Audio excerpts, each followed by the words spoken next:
Hey everyone, welcome back to the Right Media Group Chronicles, the podcast where we dive into the real stories behind successful agencies, the wins, the lessons, and everything in between, so you can build smarter and grow faster. Today's guest is Rebecca Rosselli, founder and CEO of Pivot or Die, known for bold, high impact rebrands that help companies transform and stand out. Rebecca, it is great to have you on the show. Great to be here. Thanks for having me. Would you mind to um, start with your day to day at Pivot or Die? Oh, my day to day. Well, we usually start the morning with a morning huddle and we get a clear understanding of what we're going to be doing for the day and what everybody needs from each other. We're fully remote. We didn't start that way, but after the pandemic, we moved to fully remote and that allowed us to expand from Canada to the US. And so that was kind of a cool thing. I didn't know that yeah, anyway, that's a different topic, but I didn't know that that was possible. And I don't know if it would have been possible if we didn't move to a fully remote structure. So there's been a lot of flexibility in that. But the one way that we stay all coordinated and on the same page is in that morning huddle. And that's anywhere from 15 to 30 minutes. On Monday, it's a bit longer. We do a bit more of like a check in on our quarterly rocks and our kind of longer term goals and initiatives internally as a company and bring up a little bit more problem solving in that Monday call. And then so that way, by structuring it that way, we get a lot of that out of the way at the beginning of the week. And then we're able to focus and kind of like make those kind of check-ins a little bit more minimal, bit more of like, what are you working on today? What do you need help with? And kind of like prep for any meetings that day. Then Mhm. generally there's maybe a meeting or two. Typically I like to have meetings on Tuesday, Wednesday, and Thursdays, and then Mondays and Fridays are dedicated to a bit more of like internal work time, and undivided, working time. And also I just like to kind of do that because then I know that like Tuesday, Wednesday, Thursdays are like makeup days. And then Monday and Friday is more of like casual, whatever. Not that I mean I'm casual now too, but yeah. And then what else? Yeah, and then the day just kind of everybody's kind of in their own zone and then we communicate through Slack. Yeah, no, that's great. I mean, I'm a sucker for organization myself, so it's good to have that sort of structure in place. Like you said, beginning of the week, Monday is sort of you're like, what are we going to crack on with this week? What is the focus? So you have helped more than 80 companies, and you focus on rebranding. Yeah, Do you think so many founders wait too long to pivot? I don't know if they even, like, wait too long, to be honest, but, I mean, okay, the ones that do wait too long, the situations where they do is maybe when things are going okay, like, when things are pretty good. So, I mean, this isn't a company we helped with, but I think of, the first company that comes to mind is Victoria's Secret. I think they Oh, waited a little bit too long. They were kind of, like, comfortable and they didn't really and they kind of like they kind of dug their heels into the way things were done, and then they didn't pivot, and then when they did pivot they pivoted like way too hard and too much, and I think that mistake could have been avoided if they kind of kept up with their pivots a little bit sooner. For example, like the founder was I think at a time where people were like celebrating different types of like models or body types and things like that, they really like held down with like staying with kind of the models that were a bit, yeah, not as like they didn't kind of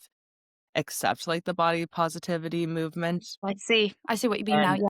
Yeah, and I think they kind of, like, stuck and then their founder got in trouble making kind of sexist comments and things like that, and they didn't really I don't know, they kind of, like, overcorrected a little bit too little too late, whereas I think if they kind of so now they went for, like they're almost, like, trying to be, Knix or Skims, and they're kinda going for, like now it's a little different, I think they're trying to, like, correct back from it, but their initial overcorrection was very much, like, going from lingerie that was very ornate and not necessarily even wearable, more just, like, more of, like, something to take off for your guy, like, a bit more oriented towards the male gaze and, like, a Rather bit than comfort.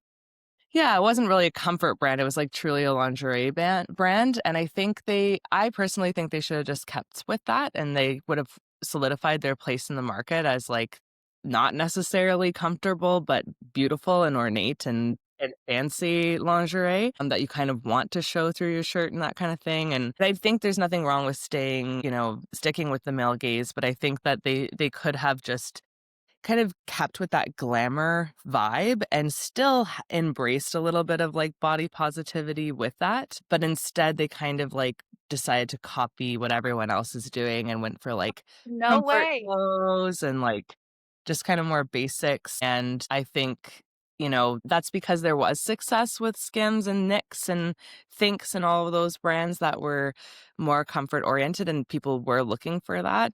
But I think that by copying them like 5 years later and just like doing this harsh pivot and taking away the Victoria's Secret fashion show and losing the momentum they had on that. And I don't know, I personally think if they kept their positioning in the market as like fancy lingerie, but adapted and made small little pivots throughout to kind of modernize the brand, it would have been much more successful than them kind of pivoting too extreme at the end and kind of overcorrecting due to the comments that their CEO said.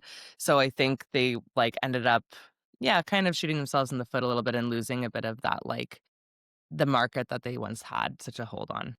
That's a great message right there. I didn't really know the depth of the Victoria's Secret and what they went through. Obviously, these are things you keep an eye on because you're so like passionate and you have your own agency, so you kind of know what went wrong. And I'm sure you're analyzing this as well. But yeah, great message there. Like you said, they're copying now everyone, and instead of being different, they're now like everyone else. So they don't Yeah, and stand I out think anymore. to answer your original question of like when is it too late to pivot, I think you actually do have a great point with that people do kind of wait until it's a big emergency. They tend to. Not always. I think people are being a little bit more strategic about pivoting now, but definitely that's really where it goes wrong is when you kind of wait until you absolutely have to because you're in dire straits and there's nothing left to do and you don't have like you're just yeah, you're losing momentum as a company. It's like a red alert situation, then that's probably a little bit too late and you're going to have to yeah, make some desperate pivots. Whereas I think if you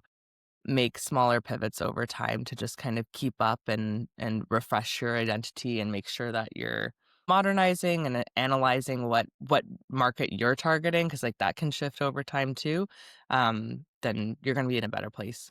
Yeah, I mean, I have to say your messaging and even like your agency is has such a strong message to it. Pivot or die. Like you just said with Victoria's Secret. Like they pivoted, but they pivoted at the wrong side, right? If they had somebody's guidance like yourself, maybe they could have gone the right route. Yeah, they might have had a bit more of an easier time holding their already great positioning. I think Yeah. that's one of the worst situations when there's this kind of comfort that they are the top whatever brand, and that's one where people may not feel like pivoting isn't even on their mind at all, right? Whereas I think a scrappier, newer company, which is kind of more of our target clients usually, are trying to get ahead still, right? So they're eagerly pivoting to capture the market, right? And in that case with Victoria's Secret, they had the market and they got too comfortable and then it was too extreme too late and I don't know. Yeah, it Yeah. didn't work So out. so running your agency, what would you say right now is working really well? I really do think I made a great choice in going remote. I think that was huge and keeping the team lighter. I've actually moved a lot of my team to contract work, and I think that's been working really well. I loved the days when we had, full team on payroll and we were super busy and everything. But I think that when the pandemic hit, obviously branding and a rebrand, I think a lot of people needed it, but everybody was just kind of focused on the essentials. And something like branding is more of a expansive activity rather than a like when people were just like trying to even keep their staff on payroll and try to understand what was happening at all. And it was Yeah, just so much surviving. chaos, at least in the first 6 months, right? And then after that, I think everybody was actually really eager to pivot. And the word pivot, people knew what that was. It was like the word of the year, and that really helped us out, actually. And then we started getting busier from that. But I think that I realized that the companies and the agencies that kept a big team on payroll full time through such a volatile period ended up really regretting that. I think I've really done well with keeping the team smaller and leaner and moving to remote work instantly, which was like definitely tough. I had like yeah, I mean the timing was decent because of our rent and everything being or our what is that called? Oh my gosh. Lease, yeah. Our lease kind of being coming up around the same time, so that was You got good. lucky then. Wow.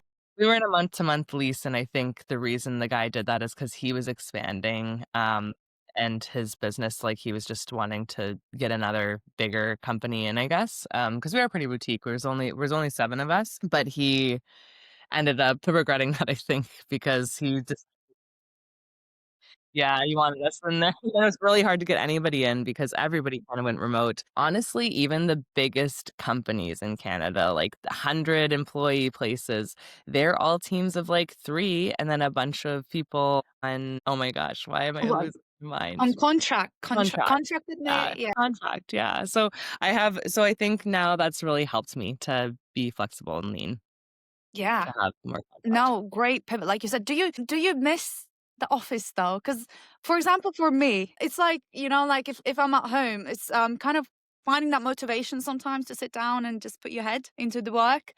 If you're going away to the office is different, right? Yeah. I mean, for me, it's interesting because as a founder, like as a CEO, I get so much more done now, although Mm. I loved the feeling of the office and I wouldn't change it for the world. I actually feel so bad for students who have like we've actually hired quite a few of our employees and team are people that are now like they've never experienced that office feel, right? Oh, They okay, just go yeah. straight into working remote and I really yeah, I feel for them because it is like it's just a nice thing. However, I do think for myself as a CEO, I would be pulled in so many directions. There's all like Rebecca, Rebecca, Rebecca, or like, just like I was just getting lost in a lot of frivolous, wasted time. And it all could have just been through Slack, but we didn't really use Slack in that way at the time. It was more like, hey, I'm right here. Can you look at this? Hey, what about this? Oh, I'm thinking this. Did the client say this? Did this? Like just getting approval. And I think, yeah, so I'm able to get a lot more focused activities done now for sure. Yeah. Mhm. But socially, and even Yeah, just socially, that's the issue, isn't it? I really loved it. But I have built that into my life in other ways. So now I would say, like, in Austin, I work at, like, the Soho House a lot, which is kind of like a club, like a social club, which a lot of people just co-work there, and there's tons of us there that are, like, remote workers, or even, like, checking out different coffee shops. I've made a bit of a game of that. Yeah, I love exploring coffee shops, honestly, because like, you see people around you, like, talking, chilling, or even working as well, it just motivates you. Yeah, and I also try to catch up with people. So, like, if I do go to a coffee shop, I always, like, go and then have a meeting there or I always try to grab lunch with different people that I find interesting and motivating to just continue to build my network, and that's something that I do every week. I try to do, like, at least 2 or 3 lunches Yeah. with people, and so, I don't know, it's a very different lifestyle, but I appreciate it a lot more, and I think also, like, going into maybe motherhood in the future, I think I'm going to be very glad that I have this remote Yeah. setup. Right? It's good that you're still keeping your social skills intact and you still go to them luncheons and just meeting people outside in that social club you just talked about because they're all very important skills, aren't they? Remote's great, but it doesn't build us that connection if we had a coffee per se, right? I know. Yeah, you have to kind of build it into your life and, like, definitely as the founder and the main salesperson, like, I'm the one who does all sales, so I have to network and I have to get out there, and I do really work hard on my social presence, but I think there's nothing that compares to, like, in-person Yeah. networking. That's really No, where I've gotten all of my I agree opportunities. with you. Yeah, yeah. and But it's speaking like, events and things like that. yeah, but it's like COVID brought a new face to everyone. Like remote is suddenly the new thing. Everyone's doing remote now because I think in a way businesses could actually save by not having that office that they need to pay rent for and other expenses. It's all pretty much home based. You can have an office in your home now, and that's the go to thing. Yeah, and we recently worked with a client called Aura Offices. We just rebranded them, and they build offices, and their entire strategy has changed in terms of their client work because I do think there is something so powerful about an office, but it's also important to build in the flexibility. So ideally, and kind of what they're finding is they're building kind of offices that are very flexible with the idea that people are only going to be coming in once or twice a week and then, working from home otherwise. So like that honestly seems like an ideal setup to me too, if budget allows, right? I mean, I do think there's a really strong benefit to like not having to pay 5 grand a month for rent or whatever. Yeah.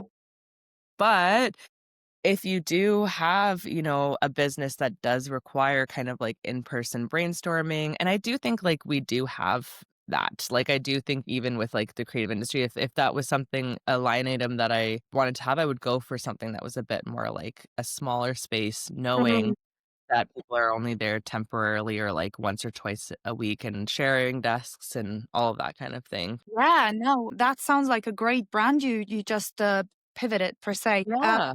Yeah. Because it's becoming more common. Like I've spoken to agency owners, and I was like, "Ooh, your setup's really nice." Because it was like this nice glass office, and I was like, "Ooh, I like that." And he said, "Yeah, I just hire this out a few days a week, and then I come as and when required." Yeah. Yeah. And that's another thing too is like the kind of shared co-working or co-offices are really nice as well. Yeah, that's true. So we talked about what's going really well for your agency right now. Is there anything that's sort of frustrating this Mm. year right now? It's weirdly kind of not a lot of big changes, but the biggest change would be I would say. And the frustrating part of AI is probably in my pitches that I like when I'm doing sales now, I kind of have to consider, yeah, just like how it's not necessarily that AI has completely changed or like made it so that people can create their own websites or something like that just yet. Although that I think that's coming and I think that's going to be a big shift in terms of like different budgets and different ways of pitching that. Like I don't know if the days of like $100,000 websites are still here. I think that might change, right? I think a website is going to be a lot easier to make. I mean, there will be certain circumstances and certain businesses that require a really, really in-depth solution that takes, a lot of time and money to create.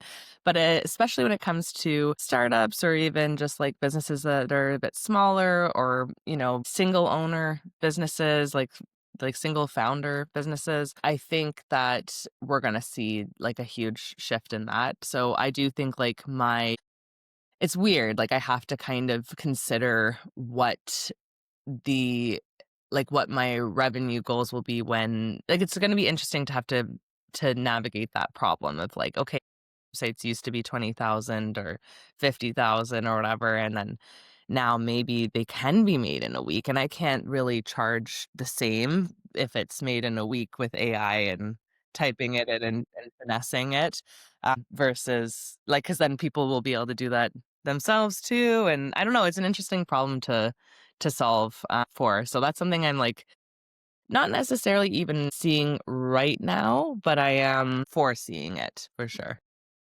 To be fair, you can already create websites in minutes. There's Yeah, an app called Lovable, but right. it's the messaging that they gotta achieve, which they won't initially know how to do because you're the expert. So they can create their own website, but then it's the integrations in the back end that you need to make sure is going properly because it's created with AI and it's created within minutes. And where's the messaging? Where's that brand that you want them? You have to still tweak it, it still has to be updated and shifted and like, yeah, like, because we use AI to even do a lot of visualization and research work and everything like that, and even have used AI for certain images for like product shots and things like that. We've started to play around with it, but then it does always require a little bit of like Photoshop after, and it hasn't really been like seamless, instantaneous replacement. I'd say like the work still is a similar amount of hours. I mean, it's cut down on a lot of hours in certain areas, but I don't know. I think that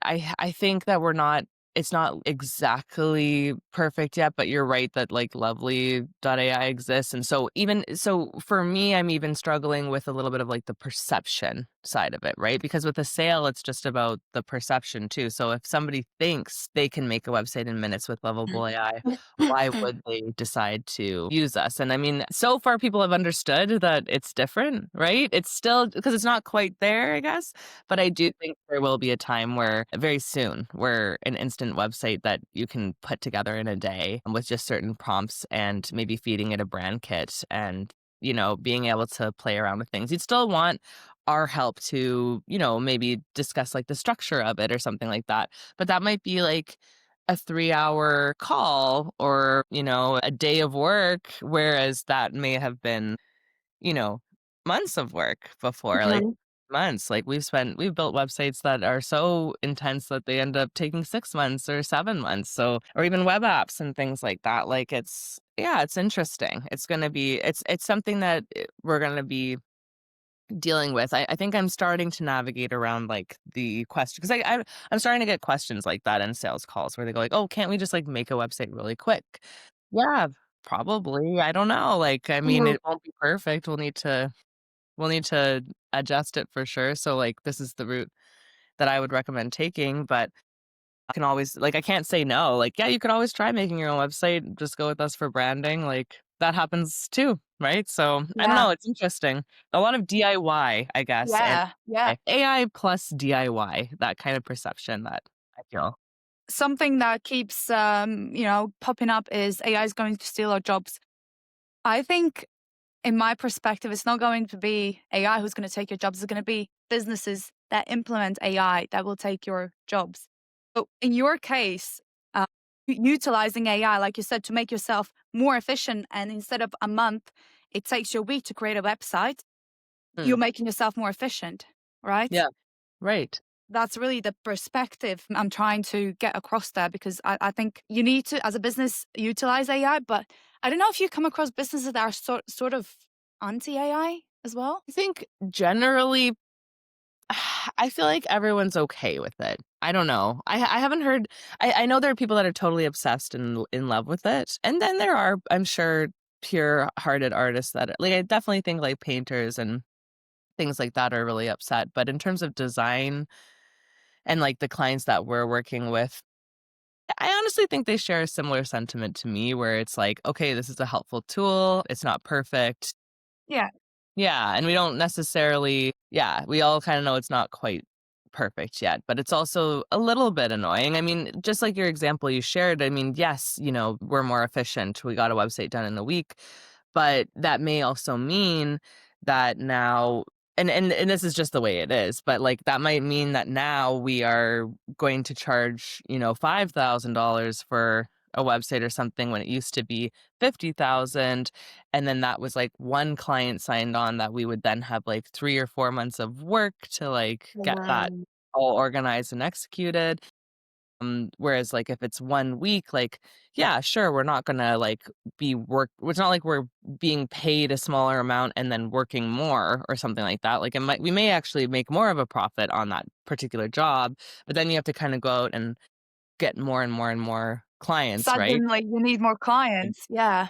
Yeah, Yeah. so it's a bit of like a weird equation time to like adjust, but it's like that's the way it is. Like I wouldn't I'm not gonna like be like a anti-AI lady and be like, oh my God, I want to spend 3 months on a website. Like, no, I don't. Yeah. You'll No one wants die, to do right? The that. No business one is going to wants to. die. Yeah. So like I'm a fan of it, but I'm also kind of like, ooh, this is interesting. Like I'm gonna have to rethink my business model and yeah, and maybe like revenue goals and things like that. And I'm not sure. Yeah. Yeah. I had a great podcast conversation, and she was so big on reinventing yourself and your business, and you have to in order to survive.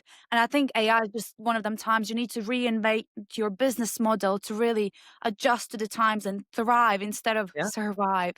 Yeah. Live it or die. Yeah, yeah, Absolutely. exactly. So what you said just makes perfect sense. So you mentioned in regards to bringing new clients to the business, you mentioned something about networking. Is there any sort of other channels that you are exploring as well? Yeah, networking and then also definitely like online presence. So like my YouTube channel Cool. and building out. It's interesting though. I find for myself, a lot of my clients just come from having that coffee, right? So building in those coffee dates, it's nothing super revolutionary, but a lot of people don't do this. A lot of people aren't, even salespeople aren't as social as they should be. But I think like, yeah, building in regular coffee dates because like I can't tell you how many clients are just because somebody that I went on a coffee date that was interesting knows somebody who's needing a Yeah. rebrand and then, they refer to me. So like that's usually what happens. Sometimes people come through the channel.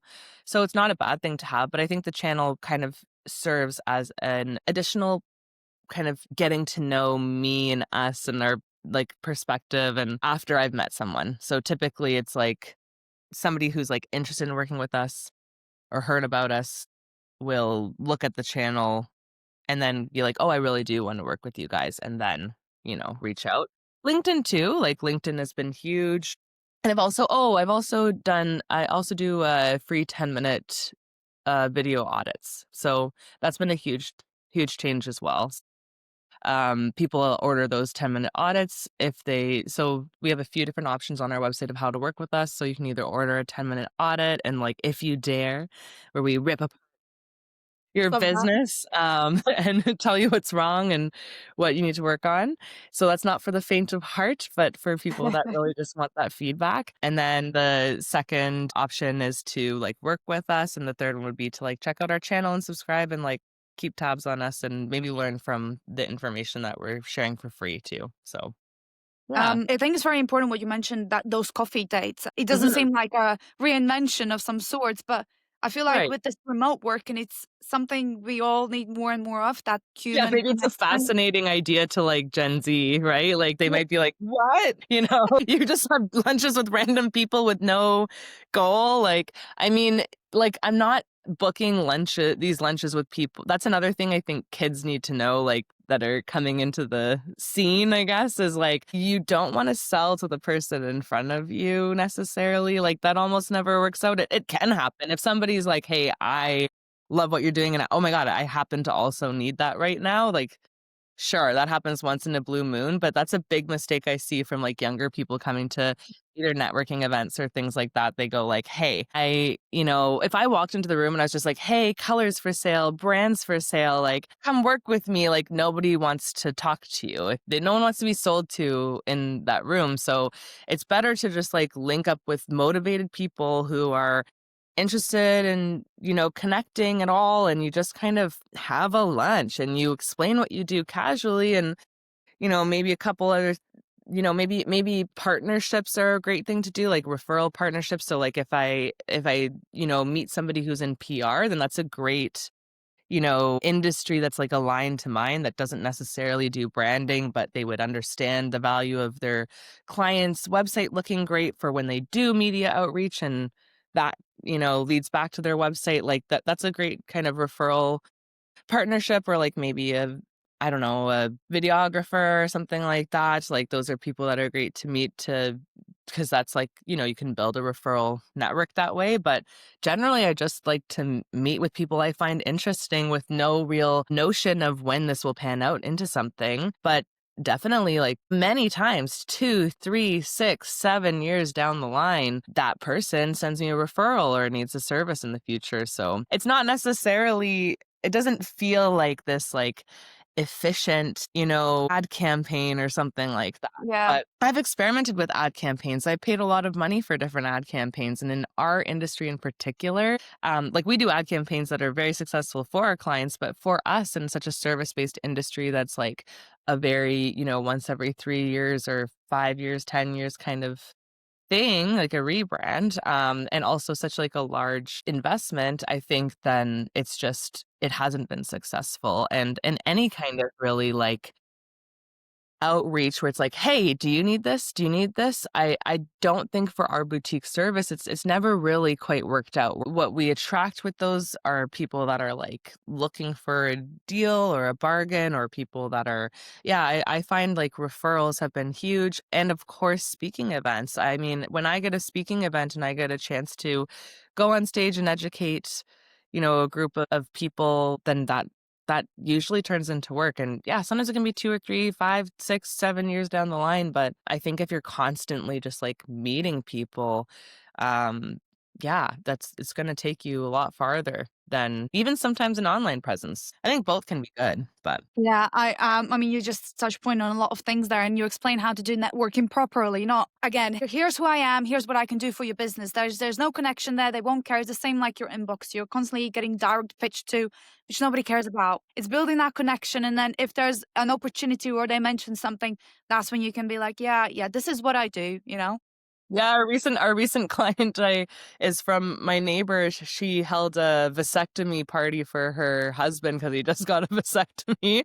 I'd Wow. never heard of such a thing, but it was hilarious and so adorable. Like it Yeah. was so cute. He got like a cake and everything, and she was like, "Come Yeah. on over." And Wow, that's I sweet. met, a couple there that they were cool and had their kids there, and we just kind of talked about like there's some drama happening in the neighborhood with a small business in the neighborhood, and we were talking about that and like we didn't and I just mentioned very briefly what I do, and they mentioned what they do, and then, yeah, they're a client now, right? They reached out and Wow. said, "Hey, You we have see? a product we're launching," right? So, yeah, like, it's kind of it's not necessarily, like, advice that's like, "Okay, you're gonna do, like, 85, like, outreaches, and then you're gonna, like, funnel that into this and funnel that into this." I think it's important to have Yeah. all your funnels set up because you need them there for when people are interested in your business. But yeah, that is how I get clients. Like I might be golfing. I might be, going to like having cocktails and just chatting up somebody next to me that I don't know. I mean, also I'm in Austin, so like you literally throw a stone, you're hitting an entrepreneur. Like everybody's an entrepreneur. Yeah. Wow. It Okay. is like it's different, no state tax, I guess, and all of that, and it's just like an innovative hub, but everybody has like a side hustle or something going on, so it is maybe a little bit different in that way, but I've tended to have a lot of success from like in person and just kind of being a social person. Yeah. Yeah, I mean, clearly that connection, that human connection is very important to you and you had so much business for you. It's not like you can pump more money into it and then it's not very traceable, is it? It's like I had a conversation with 10 people and one turned into a customer. It's more sort of unpredictable Yeah. in a If you way. were selling if you were selling like knives or something or like lip gloss, this would be a terrible strategy. Oh Terrible, God. right? If you're selling something that's, like, a little bit of, like, $10 or Mm. whatever, terrible product. Like, if you're selling a product, um, but for what I do, where we really only take on 10 to 15 clients a year, uh, and we're doing such a specialized niche, not needed every year, not even needed every month kind of Mm. service, then, yeah, we it works out Here, better. I think you clarified that you do mergers and acquisitions, and that's really Mm. when they need the sort of rebranding. Yeah, that can be a really great case study for when they need a rebrand. If somebody is two brands are merging, then you need to kind of take the legacies of both brands and like create something new that suits both of them or refreshes and gets their team up to date. Because like not only is your branding from the externally important, but also your internal branding. So like what does every employee know is your values are as a company too, so that everybody can stand behind that. Yeah. So the pipeline sort of being unpredictable, but then you'd let it naturally flow with that connection you make with them. Would you find that you sometimes have, because you said in a year you take 5 to 10 businesses, so Or like would you 10 to find 15, but yeah. would you find that sometimes it's, slower seasons or slower years per se? Yeah, yeah, it changes. I mean, it was kind of normal until the pandemic. That's when it really like, that was probably the weirdest.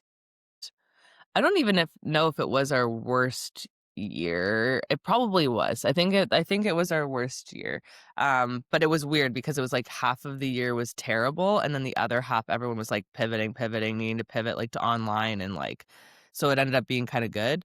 Um so that year, I guess, because it was, like, half bad that year was probably kind of the worst year, and then when we expanded to the US, I'm trying to compare those 2 years because the year we expanded to the US was a huge, like, investment, and it was mainly just me and one other employee here in the US at the time, and so, yeah, I don't know, I think for me personally, like, making the move, navigating the immigration system and everything like that, it just, like, took a lot out of me compared to, like, doing sales, so I think that was also, like, a tougher year.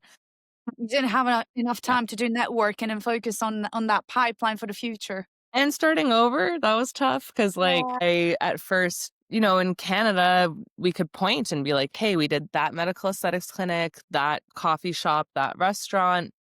Like, everyone knows what it Mhm. is, and then they go, "Okay, cool, like, you did that one, that's great, you're official."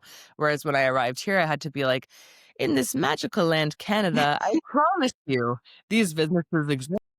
And they are real, and they are good businesses, and they're successful. And so I didn't really I actually was kind of surprised by how hard it was to, like, reestablish myself and it was a little bit like being a startup again. I started with, like, a killer portfolio, Mm, but it felt a little bit like restarting for sure. yeah. So if you could, sort of change one part of your acquisition process, would you change anything, or would you leave it as it is? Client acquisition or, like, getting Yeah. sale? Client acquisition, yeah, for your agency. To change. 'Cause networking also takes time, doesn't it, in a way? Yeah, I think I would love to have, like, 1,000,000 subscribers or something like that on Oh, YouTube, like, nice. something like that would be cool. Is That that would for be a your great personal change. YouTube channel? I'm wondering if you did you have 2 channels? Sorry, I I do can't. actually, yeah, so I have Hump Days with my husband, and that one is more of a comedy podcast, so, like, Yeah, that's I another checked it thing out. too, is that a lot of people know me as a comedian, and then they realize I have a business or, like, vice versa, and then my other business, Pivot or Die, that channel is more just, like, a case study, so we look at, brands that have pivoted and why they've failed or why they've succeeded and what we would recommend to do differently. And yeah, just kinda like talking about all things industry too. And so talking about AI a little bit, because I mean, that's the hot topic right now. Is there any sort of tools that you're particularly interested in using in your business because they make you so much more efficient? I love Lovely, I really do, because I think it's cool to during a meeting, like, I've been able to create the solution in a lot of ways or a visualization of a solution to show the client because, oh my goodness, the toughest thing is, like, getting like, before in the past, we'd have to, like, scribble onto a whiteboard or show them, like and it's like they're like, "Well, it won't look like that, right?" And it's like, "No, no, it wouldn't look like that. That's a scribble. Like, of course it'll look better." Like, like, it's kind of, like, hard for certain people that aren't, like, as visual communicators Yeah. I'm a understand. visual communicator. I love seeing things visually. Yeah. You do? Yeah, me Yeah. too. I am So too. so I would think you you'd so probably you've used understand. You'd be Lovely. able to, like, connect the dots on a drawing or something or a mock-up, but, like especially if you're trained in that kind of style like, in marketing and stuff, but anyways, I think it's just so nice, like, I've been able to, like, during a meeting being like, "You mean this?" Right? Mm. And then they're Mhm. like, "What?" Right? And they're like, "Yeah, like that, okay, cool," and then you can kind of, then you go, What is it called again? I'm just trying to "Oh, Lovely.ai," right? Lovely? Lovely.ai, is that the one? Lovable or lovable? Lovable, yeah, I know Lovable. I thought that was like a website creation site. Yeah, it That's is, the but I one, just mean, yeah? like, Oh, just okay. to get, like, a visual of what we would be going for in terms Oh, of, I like, a see, website or just to something like that. wow. Yeah, no, it's not sorry, I should have been clear about that, it's not good for, like, branding visualization, it's Yeah. There's nothing for that yet. There's nothing that's like that'd be interesting, but there's nothing Yet. like We just that. said yet, so it could come out. It would, yeah, I think it will. I think soon there will be I don't even know if, like, people will need to come to a branding agency. It's a weird thing to Yeah. say on a podcast about It's branding, a but I'm like, scary thing to I think don't about, know. but it's good It's to sort of possible. plan it ahead, right? And be They might prepared just for it need us too. for consulting or something, and then they take it away or we say if it's good or not, or I don't know. I'm not sure. It is really interesting. It could take away a lot of, like, creative roles, but I don't know. It's not there yet, and that's fine, but I do think, like, that's cool, and then I also love to use, ChatGPT to restructure, like, our internal processes, our like, "Hey, how could we be more efficient in our" yeah, our processes for our clients, meeting structures, like, creating like, "Hey, we have a 45-minute meeting. These are the main things that our client is struggling with and that we need answers on, and, like, we're having this conflict or this problem coming up from this, like, website or whatever, website maker," then it'll, like, basically help you structure that meeting in such an efficient way. So I love that. I used to kind of have a more generic like onboarding branding process that we built ourselves and everything. But now I think I plug that into chat and then also say like, hey, this is a little bit about the company that I know so far. What questions would you ask or change? So things like that I've used it for sure. Also having like stock photos is great, but like I think it's nice to be able to generate images for example, like, "Hey, this is what your product shoot would look like," and Mm. even just to, like, avoid having to do a photo shoot at all, that's been a big one too. Have you found that AI helps in that sense a little bit? Because I mean, production and video it's quite expensive, right? If you did it in person, and then there's a lot of people that need to come out. And now with AI, do you think that's helping a little bit?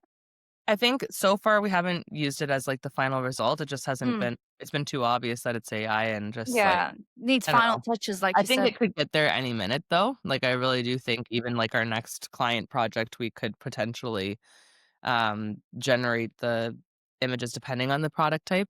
But I do so far, like with our clients, we've maybe used it as like a visualizing tool and then go ahead and do the photo shoot based on that. So I yeah. actually spoke with another agency owner, and they were very big in production and live shooting, and they said that's huge budgets. That's like thousands and thousands of pounds. Yeah, yeah. And they said they had a business and they didn't have that budget, unfortunately. But what they did is they took an AI and they was honest with the business owner, we're going to start off with an AI. And that generated them results with a smaller budget. And then they went for like the bigger package per se. Wow. Just to give them an Yeah. idea what a bigger package would look like or No, no, no. They actually went live. They went live with it, generated them some revenue so they could reinvest it back. I see to do like a phase two. So Yeah. it's kind Yeah, of like a that makes downsized a lot of package sense. because they didn't have the budget for it. So it's a great Oh, that's story so there. cool. That's really cool you're getting all these cool conversations out of this, like, God, yes. so I nice. love podcasting. Yeah. Have you thought about like doing any sort of podcasting, anything like that? I mean, you already have a YouTube channel, so Yeah, I guess that's kind of like a podcast, so I end up, like, doing some interviews and then some to the I mean, I put it on Spotify. I would say, like, it's nice. more like of a YouTube thing though, for sure, like, more of the priority to grow YouTube, but, yeah, I think it kind of is a podcast, I guess, in a Yeah. sense in a And sense. then still touching point on AI, if you could automate one major part of your business, I mean, what would it be? Is there anything that's sort of manual and annoying to do, takes a lot of time, and you're like, yeah, I wish there was an AI tool that came out for that. I wish that sometimes I wish that the AI would just be, like, in my brain, and then I would just, like, reduce the clutter of my Don't say that. Elon own Musk is thoughts. doing these chips, isn't he? So It's true. he'll be I actually knocking on don't your think I door. would want that, but I would like to automate my thought processes, especially in the morning. I feel like, sometimes I just sit there and I'm like, "Here's the whole overwhelm of everything that I have to do in the day," but maybe that, and then maybe I don't know. I mean, it's kind of a straightforward answer, but websites are a pain, and I think, like, they're probably the most, like, highly technical part of what we do. Also exporting, that's kind of a small one, but I want exporting to be a bit more, like just like when you have to just when you have the logo ready or the certain icon ready and you just wanna, like, export it in every color or something like that, Hmm. it'd be nice Okay. to have that be That like actually sounds quite cool. Yeah. like, way more automated because that takes hours, and I don't think it needs to, and it's still parts of it are automated, but it still seems to take forever. So, yeah. Touching point a little bit on YouTube, because I mean, you're doing that and you're quite an expert. Does it take a lot of your time? Because I mean, you think there's obviously scripting or having an idea what you're going to talk about, and then there's that post recording, editing. Oh, Do you yeah, find editing it very too. Yeah, that's consuming? something I've been experimenting with Opus Clips a lot. That's an AI Oh yeah, I love you that heard of one. that? Love it. Yeah, so that one's kinda nice for yeah, and but it's also not perfectly there either, like, when I hand edit a clip, it always does better. Well, actually, that's more my husband that does the editing, but I can edit too. It's just like, yeah, that's probably something too that would be great to like have a bit more automation around, or maybe just like a more simplified platform even, like, I don't even know if it's like AI necessarily, but I love Canva, for example. Obviously, you Oh. can't like create a in Canva, but in terms of like creating brand assets after you have that established brand, it's amazing and so easy, and I typically use it more often than even like the Adobe suite in my day-to-day. It's just yeah, it's just awesome. We definitely, like, want our clients to be using something like Canva. It makes them be able to, like, continue on with their brand standards, like, way better than they were before, where we'd have to, like, train them on how to use basic tools in Adobe, and they just never would, and the brand would yeah, if they ever needed to, like, make a quick post or something, then it would just, like, fall apart, so that's really nice. I think it would be great if there was something like that for editing. I know Canva's starting to get into editing, but I don't know. I think the platform of, like, Adobe Premiere and all of that, it's there's room for innovation to make it, like, way more Simpler, because that's what yeah. Canva is. It's affordable and it's simple to use. You like all the visual things you can do with it, and at the end of the day, it's cheap.